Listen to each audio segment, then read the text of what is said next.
Hiya, George. So, just dragged you out the sales room. Sorry, mate. Just to have a quick chat with you, if I can, on some stocks, which uh, probably, I don't know, a lot of customers may not know we sell. We're known for optics and optical mounts and accessories, but not necessarily stocks. There's an enormous amount of choice out there, but what we continue to sell and always sold well are the MDT, modular driven technologies. Glad I remembered that.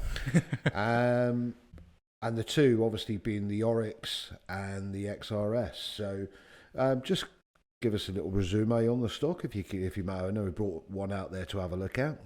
Yeah, so I'll start off then with the Oryx, because I think this is quite representative of MTD as a whole. Because MTD as a company, they are shooters themselves, very big in PRS, that more sort of tactical style of shooting. Very proactive. Yeah, and yeah, you just look on their YouTube channel, they've got loads of videos of them doing all sorts of cool, wacky stuff. Yeah. But it all feeds in to how they build their stocks. Yeah. You know, little details such as, I don't know if they're going to be able to see that on the camera, but they build a thumb shelf in. Right. So even though it's a pistol grip, you can shoot thumbs up, things like that. And You've got... sorry, no, you go on, carry on. I was going to say things like, integrated M-lock rails. Yeah. Stuff like that, so you can get every accessory you want on there. The grips are all removable, interchangeable. So that will take a standard AR-15 fitment, so you can put a wide variety of I know on a lot grips. On a lot of these, especially the XRS, obviously I think you have straight grips and angle grips. Yeah. And I mean, I think on one of theirs, they even do it where they can angle the grip at different adjustable things and stuff like that. Yeah, and like it's from them.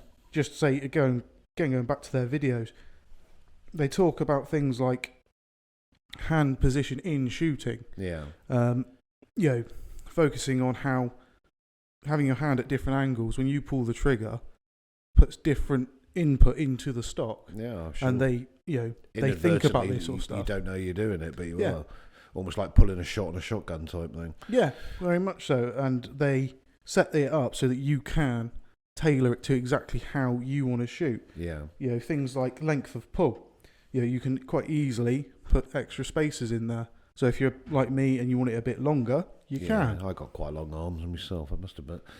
The cheek pieces, adjustable, all of that good stuff. And that they are just solid, well-built chassis. I know, but like I say, and I think the beauty is in their simplicity as well. They're not overly complicated to start off with. They look $1 million, and obviously I think they come in various colours. I think there's ODG, black, FDE, flat desert, earth, and they're depending on the models available. Yeah, and obviously the olive there. And the olive, yeah, of course.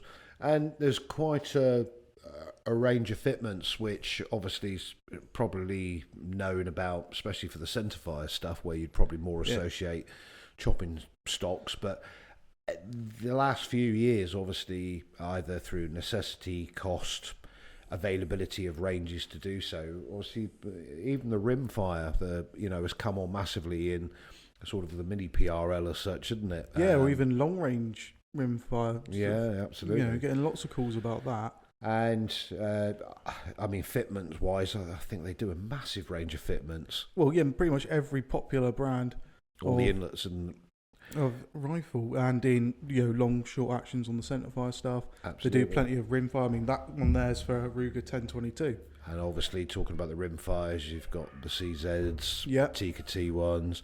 Whereas in the past, a lot of people, Tikka's probably one of the exceptions, where a T1 could drop in a T3 stock, but obviously you just had a massively excessive magwell and a massively excessive barrel float, whereas now, there's pretty much a stock for, most of the mainstream rimfire rifles out there. And price, they're not cheap, but they're considering... Well, you think, I would say the closest competitor to something like this in the UK would be like the Alitech stocks. Yeah. Which I know they're a good £200 more. But, and also the Alitech stocks, to someone who, especially who's starting in it, could be a bit over the top, or loads of adjustment, or all of this. Whereas this is as complicated as you want to make it. Yeah, absolutely. I think that's the beauty of the platform. Again, I think a lot of the rimfire stuff, obviously because of the nature of the caliber, it also uses pretty much all their own mags, doesn't it? But I think there will be a few of the centerfire calibers, depending on the action, will require, I think, the MDT mags, depending on the fitment and the caliber as well. But there's such a massive range of, accessories for them. Like, you hit the nail on the head, really. You can use it out the box as is, or you can customize it. Yeah, you can go down a full rabbit hole with it to do everything you want. And not just necessarily MTD specific accessories, things like having an M-lock rail. Well, that's a universal fitment. Picatinny, yeah, exactly. No, that's really, really good. And I think we've just also got another big order of them coming in, because they sold fantastically well coming up to Christmas, and especially the rimfire ones, like we say. So look forward to seeing some more of those come in, and they're going to be a big seller in 2024, I'm sure. Yeah. So thanks for that, George. Yeah, no worries. And we'll speak some more soon.